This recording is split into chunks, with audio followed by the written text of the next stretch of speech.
and CBP is going to turn to you, the importer, if something is not declared correctly, you're not complying with regulation. They're gonna look at you, not your supplier, not your end customer, not your broker, not your forwarder. Welcome to Simply Trade, brought to you by Global Training Center. My name is Lalo, and together with my co-host Andy, we have well over 60 years of combined trade, logistics, and supply chain experience. Along the way, we have seen and witnessed different challenges in trade compliance. We decided to put the show together and call on our friends and colleagues in the business to hang out with us and share their knowledge in all things trade. Thank you for spending some time with us. Enjoy the show.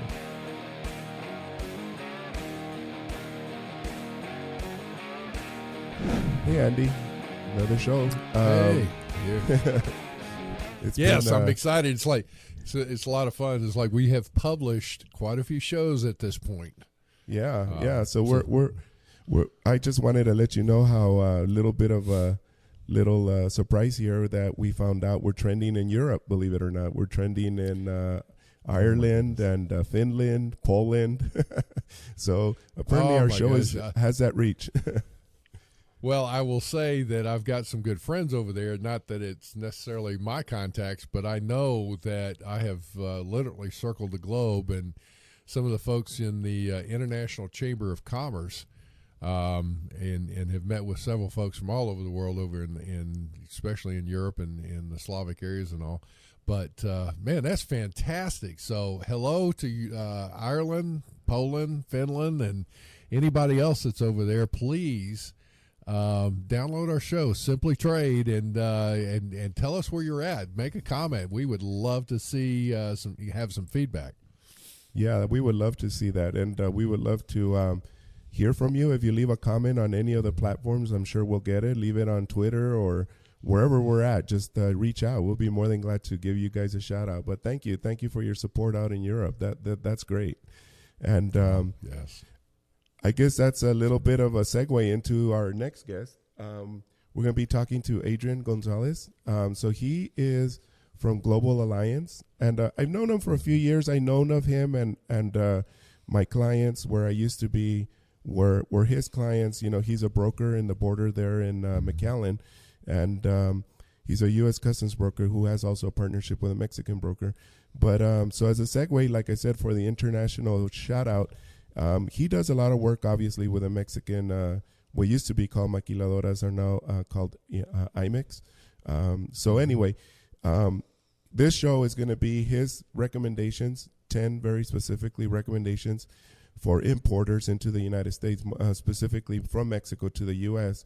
I don't know, Andy, I in all my years of business, especially because of where I used to deal with, I used to see some challenges there between the two teams, the U.S. and the Mexican teams, kind of trying to coordinate with each other. I mean, one is a sister plant of the other, you know what I mean? And so, so that I felt this show would be a good segment for those listeners on both sides of the border. Listen, I'm looking forward to talking with Adrian. I can tell you that from personal experience that I have been down to Mexico several times and took at one point a group of industrial engineers with me because there were challenges from a manufacturer down there. And more specifically, this particular trip I'm referencing was in Guadalajara. And, man, I got to tell you what, there are some fantastic people that I got to meet down in there and all, but man, that food. And tequila, right? Oh, and tequila. There you go, Adrian. And the food. The first thing I said was tequila. Sorry, guys. No, hey, listen, I got to tell you started what. the show off right. And thank you guys for the invitation, right? It's great to be here. I think it's the first time I will be heard in Europe, so thanks, Lalo. Thanks, Andy. And thanks, Sophia, as well, right? So. Awesome. So let's get started. I guess you say you had some tips, right, for us, Awesome. Adrian? Yeah. So I prepared this short presentation about my 10 recommendations for Mexican exporters, U.S. importers, right? Mm-hmm. And I'm sure we can have a great conversation about it. I would love to hear what you think, Andy and Lalo. And my first recommendation is to have a good U.S. customs broker and consultant. That would be my first recommendations for U.S. importers, especially if you're getting started, right? I see a lot of people that they want to do it, but they don't have a good broker, right? Or they don't invest the time and the money in a good consultant to understand what they need need to fulfill, or the responsibilities that they need to fulfill when they are importing goods into the U.S., right? So if you get a good U.S. customs broker, what we will help you with is to make sure that you comply with regulations, right? With U.S. customs regulations, that your goods are declared correctly, classification, descriptions, weights, quantities, country of origin, that your merchandise is valued correctly. Valuation, that's a huge matter. I hear almost every week a huge company having issues with valuation. That's how important it is and how difficult it can be. Also with compliance with other government agencies. That's another part that brokers, we need to help out. And also the correct declaration of any preferential tariff treatment such as USMCA, TMEC, right? It's not just because, I got it in Mexico, so it's TMEC, right? Or it's USMCA eligible. Not that easy, right? So we need to help you out with that. And of course, we also, brokers, need to help out with record keeping. So that would be my first recommendation, guys. Get a good U.S. broker and a good consultant. What do you guys think? Well, that's excellent, because one of the things we had a guest on in one of our previous shows that made a recommendation. Obviously, definitely have a good broker, and part of the deal with the broker relationship, a broker client relationship is more than just your standard vendor client relationship or vendor customer relationship. It is a more intimate business relationship, because that broker has to understand what you're striving for, what you're striving to accomplish, what you declare, what you don't declare, that kind of stuff. But here's where the other important thing is: the consultant is you need to be looking at a paid consultant versus somebody that you may know. They may be an expert acting as if they are a consultant, or whatever, but they're giving it to you free of charge. That sounds fine, well and good, but there's no liability on their part nor yours. The liability, is really more on yours as an importer. So to your point, if you don't have the expertise, it is highly recommended that you get that expertise and you pay for it. Just like an attorney or something else, is that you need to, hopefully you can pay a lower fee, but at the same time, you need to pay somebody for that. I agree, Andy, and we hear a lot of times, and of course, we're in the business of helping out, but many people, I believe, sometimes get confused when they hear what is the charge for an entry, right? And it can be X amount of dollars, whatever. And they hear that, and then they think, well, awesome, this guy's going to help me with anything and everything I need related to my shipment. Right. And well, that's not true, right? I mean, we'll help with filing, we'll do the processing, we'll do everything that we need to do. But if you need to understand your HTS classification, your requirements, PGA requirements, evaluation, well, then it's best that you approach your customs broker and or consultant and say, hey, I also need help. I need a few hours from your time. If you need to charge me, please charge me, because I want to understand and do this the right way. And then when you understand that, then maybe you won't need that consultant, because it will be, you have your same good, the same is repetitive, the same port, same operation, then maybe you don't need it. But there's a difference, right? And I think that's important to understand. Well, and let me take this as that you're talking about it as a good customs broker and a consultant from a U.S. importer perspective. Is that what I'm hearing here? Yes. Okay. Yes. What about? Yes. Well, let's talk about the Mexican exporter, because exporting from Mexico, I was surprised on my first visit down there. It's a bit more. There's a bit more involved in trying to export from Mexico than just we're spoiled in the U.S. I got to tell you. So what do you recommend as far as somebody exporting from Mexico? Definitely you need to, and it depends on your situation, right? If you are a U.S. importer, you're something that buying from a Mexican company, you need to have that agreement with the Mexican company that they're going to take charge and take care of the export proceedings from Mexico. Either have them commit to that, or if they don't want to or can't, then you need to figure out how to do the exportation. You need a company in Mexico to do the exportation. We have what is referred to as the comercializadoras, or the trade companies, that sometimes they can function as an exporter, but you definitely need it. So if you can have your supplier and your supplier has experience and they're able to be the exporter and take care of the export side of the business from Mexico, even better. From anywhere in the world, quite frankly. If you can get the export done, and you take care of the U.S. import side, that's best, in my opinion, Andy. All right, and now let me ask this. is, especially out of Mexico, but this is apropos anywhere in the world. If you are the exporter of record, being some countries require, just like an importer of record, you're an exporter of record with some bonds tied to it and a business registration number, whether it's for similar to an importer number and all that, or whether it's a bond or not.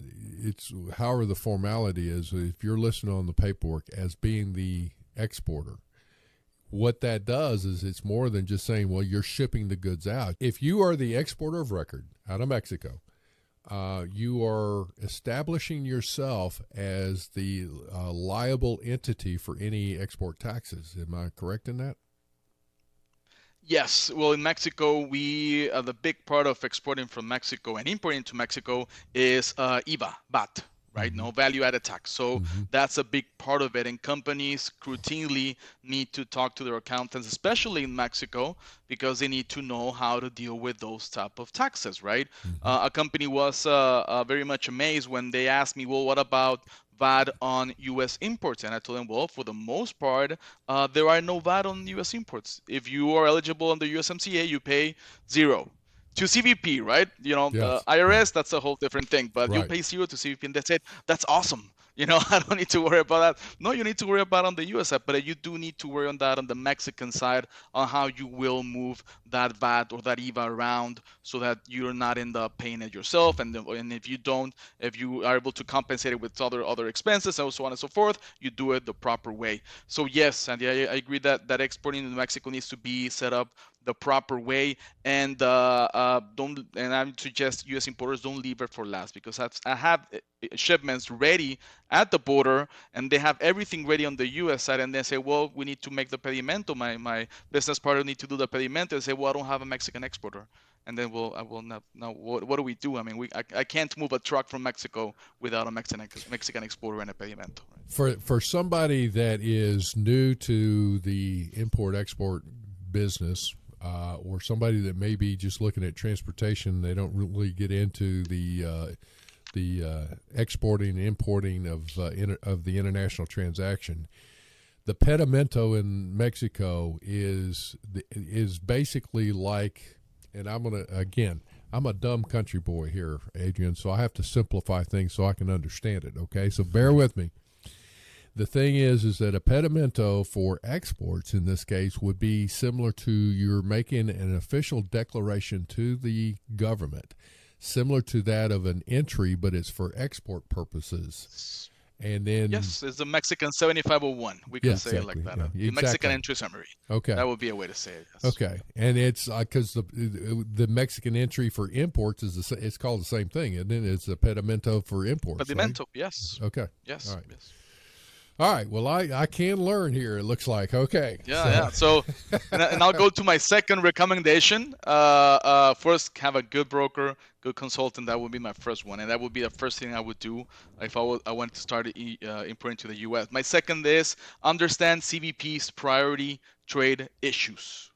What are the priorities that CBP is looking at when they're dealing with imports? And I'll say them, the one that are most important in my opinion. Agriculture and quotas, 1. 2, anti-dumping and countervailing duties.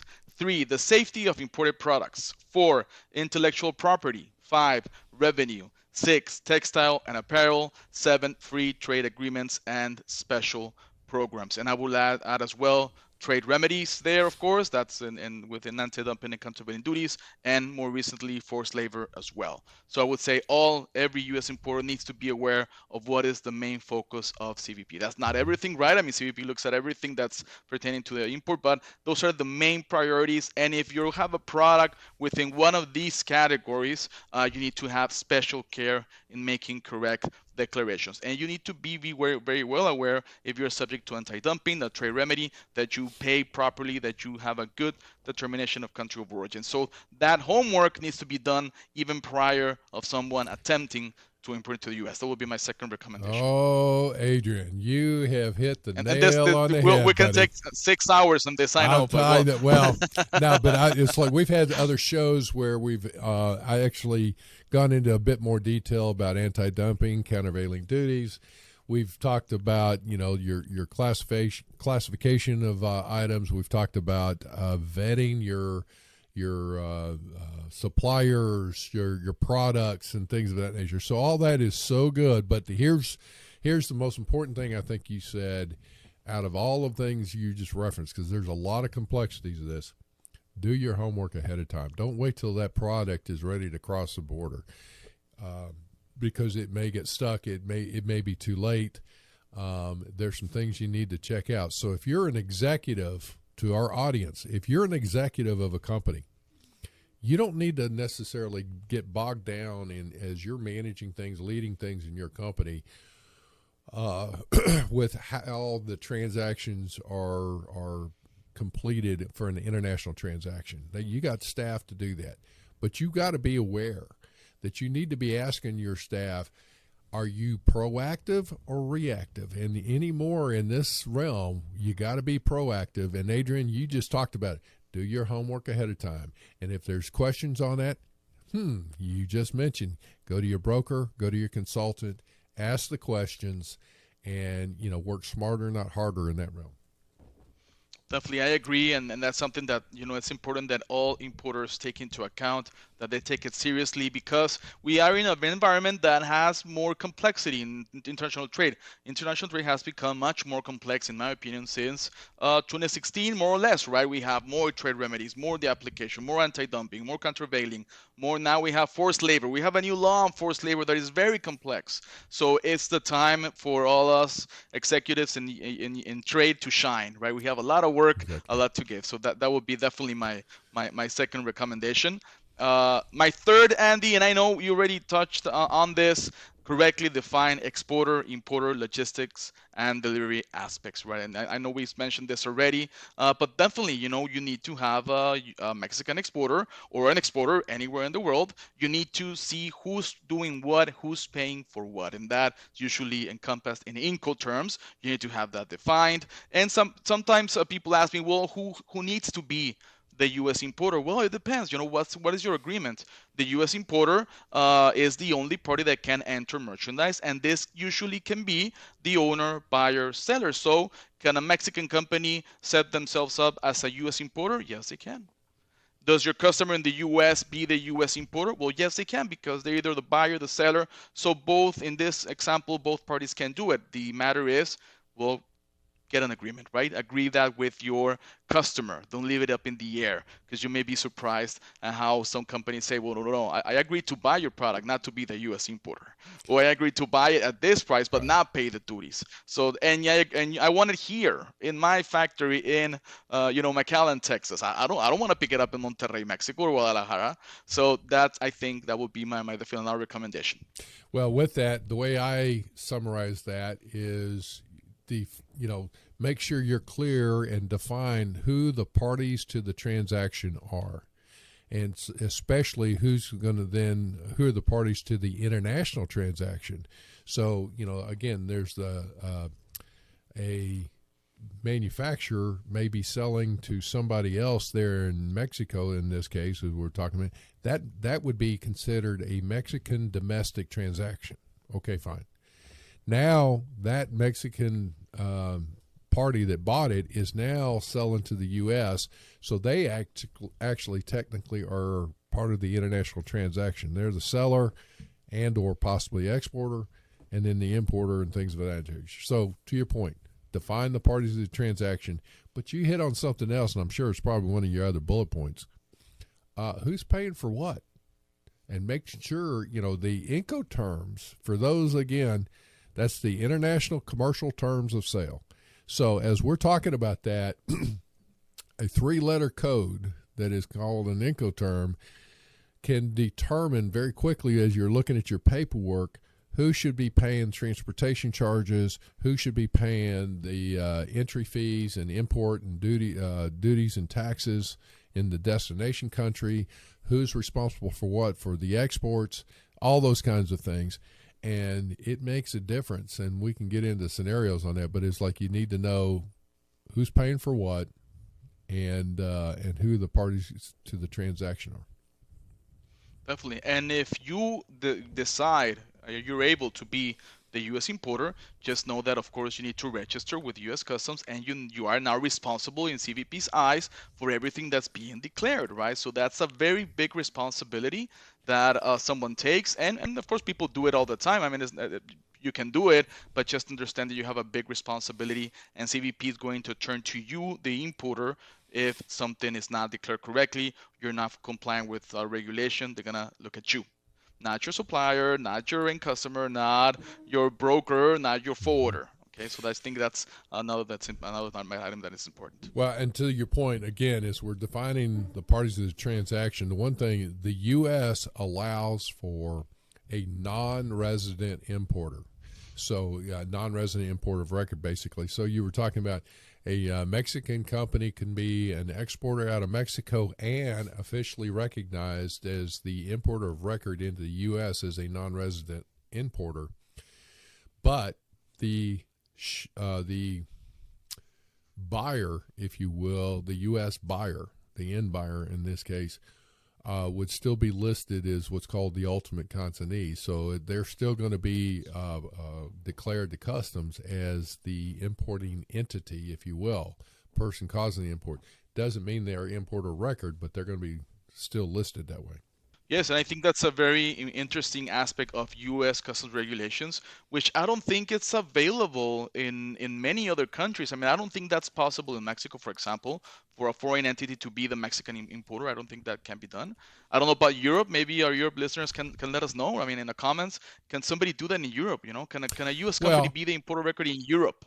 you can Uh, you can you know, do some things like that, Adrian. But I can tell you here's the thing.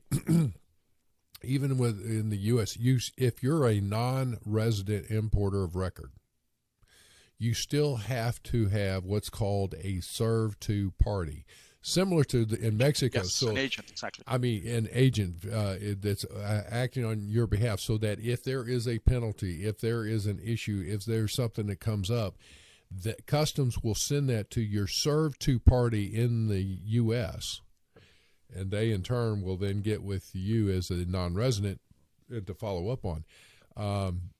There's similar regulations in many countries in Europe. Again, the scenario also comes back to you've got to look at it. Is that the smart thing for you to do as a non-resident, no matter where you're going? So, Yes, definitely. I agree. And that's a very important aspect of importing, right? If you're the mm-hmm. importer, then you're responsible. Make sure you have everything in check. Right. My fourth recommendation. Now, this is it is a well, every item here is a big one, right? I mean, we're trying to make this a 30-minute podcast, so we're kind of going through them. But I think it's important to mention that, of course, you also need to know CBP requirements, right? The main requirements, in my opinion, we start with the concept of reasonable care. Right. Anytime you are making a declaration to CBP, you as a party need to exercise what is referred to as reasonable care, providing right, correct information regarding mainly among other things, classification, valuation, payment of duties, admissibility, and also statistical information. Something that people say, well, if I'm paying duties or no duties at all, what does it matter if I use the wrong HTS? What does it matter if I made a mistake on the country of origin? It does matter because it is statistical information, and that matters as well. So everything revolves around this. Of course, you need to make classification of your goods. You need to have an import bond. You need to determine the country of origin and mark your goods with the country of origin at a minimum. And depending on your product, you may have more items or more aspects that you need to label or detail in your product, right? You need to pay duties, tax, and fees correctly, right? And that, Andy, well, that encompasses this recommendation. My fourth recommendation: definitely know and tackle correctly your CVP requirements. Definitely very important. Sounds good. I mean, I'm right there with you, and just know your basics as you're going through. Make sure your paperwork is correct. That reflects all of that too. Yeah, and I can also make an emphasis on valuation. I see a lot of companies that have issues with valuation, especially when they are related parties. These related party Yes. transactions makes valuation much more complex, no? And this is, as Lalo was saying, this is very common in the maquiladora industry because the Mexican factory is related to the U.S. importer. The parent company has a plant in Mexico, and valuation becomes much more difficult, right? Now, if you're not related, you're buying something from somebody that is in somewhere in the world, then usually you go with transaction value. That tends to be easier. But once you're talking about related parties, we need to be careful. How you doing it? Is the relationship affecting the price? Is there even a sale? And if you don't have a sale, then that, you need to, that's possible, nothing illegal about it, but you need to have a good process for the declaration of correct values to CVP. I'll definitely make an emphasis on that. And the end, definitely the correct determination of country of origin, especially in Right. this current environment. Companies need to do a right analysis which is usually based on substantial transformation of the country of origin of their goods, because then that can take us to additional duties, that can take us to additional requirements, anti-dumping. Well, anti-dumping, countervailing, we need to look at the case, right? That's also very complex. So I would say that is the basis of a good declaration. Definitely evaluation, country of origin, classification, very important, I think. You're hitting the nail on the head on so many good basics. I will say regarding valuation, too often people will just they're trying to cut the price. Just put $50 down or whatever it is, trying to avoid the whole thing. It's like, man, it's just not worth that. Make it sure it's accurate. However, saying that, there are actions you can take. That a lot of times companies will declare too high a value because they may be looking at the end price that is the retail price of a widget that's being sold, but yet you've got a manufacturer to a distributor, and then the distributor's selling to maybe a retail store, and then they in turn are going to mark it up. The issue there is, what is the value of when it crosses the border, the international transaction at that time, not on down the road from it and not up the road from it. The point being is, what is the correct value? And you should be looking at this from a standpoint, it's okay to try and avoid taxes. Now, hear what I said. Avoiding taxes legally is fine, and there's nothing wrong with that. But trying to cut corners illegally and misdeclaring the values and country of origin and all those things, that's going to get you in trouble. So there's the scenario there, and looking at it. And again, that's where I come back to your first point. Good broker and a good consultant will help you navigate what's appropriate, what's your tax liabilities, and what would be the appropriate values as you go through.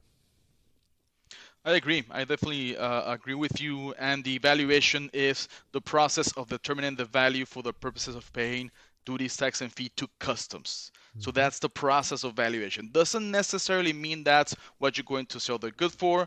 Doesn't necessarily mean that what you paid for it. It means what you need to declare for customs purposes. So that can make it complex in a sense, right? I know we know Apple imports iPhones from China. They're not paying duties on the $1,000, $2,000 they charge for the iPhone. They pay on the proper valuation of the iPhone, which is, I'm not sure, 400, 500 bucks. I don't know, maybe. So that's a difference there. And of course that becomes much more complex, in my opinion, when we're talking about related parties. So definitely something to keep in mind. Good. What's your next point? And I will go. Oh, go ahead. Yeah. My fifth recommendation, and this is also a huge one, right? But I'll summarize it. Understand requirements of other government agencies, right? So we have more than 50 government agencies that can regulate the importation of a good, depending on the good. Sometimes your good does not have all the requirements. Sometimes they have requirements from a few government agencies. So that's another thing that the importer needs to figure out even before they attempt to import a good. I mean, there are many items here, but if I can say that the ones that I believe are most common, at least in my experience, of course, FDA, EPA requirement. CPSC recently is scrutinizing imports much more, in my opinion. USDA, of course, DEA, Bureau of Alcohol, Tobacco, and Firearms, especially. We're talking about Guadalajara, a lot of good tequila. Well, there's additional requirements on tequila, of course. Yes. And EPA, when we're talking about motor vehicles and anything with an agent, anything that can emit pollution, well, EPA will step in as well. very important. In my experience, we brokers sometimes we feel that regular CBP requirements, piece of cake.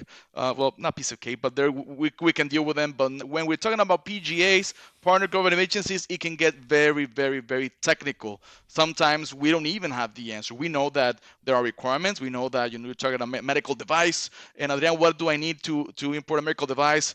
Oh man, I mean, I do know that you have requirements from FDA, but the exact specs and the process and this and that, well, I will suggest you go to, again, well, my first point, a good FDA consultant in that instance, right? Because it can get very, very technical and very complex. Well, definitely. I mean, you're right on the money. FDA is a whole nother animal to itself. If you're doing anything that would be considered medical, well, food, drugs, as we just mentioned. The other is that if it is anything that is like a lotion or cosmetics or goes on your skin, in your body, or you're ingesting it and things of that nature, it's a whole another thing.